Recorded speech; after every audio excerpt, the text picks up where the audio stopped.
I have been using Zotero for quite some time now, and I really liked the feature where I could synchronize my libraries on any computer using Zotero's cloud.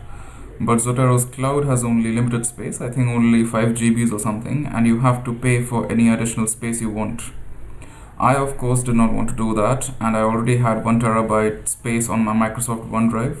So here I suggest a workaround whereby you can back up and restore your entire Zotero library on your local disk or external hard disk or even your cloud storage like Google Drive or Microsoft OneDrive. Before you start, make sure you have selected not just one folder but the entire library.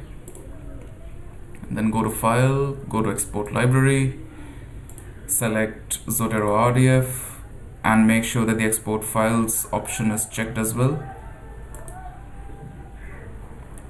And you can save this anywhere on your external hard disk, external storage like USB, local disk. I'm saving it on my cloud.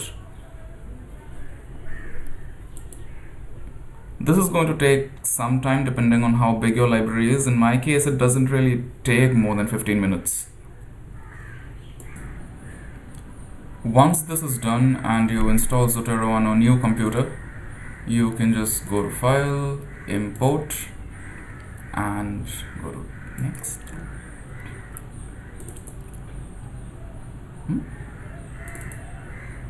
And navigate to your RDF file and select Open, and you're good to go.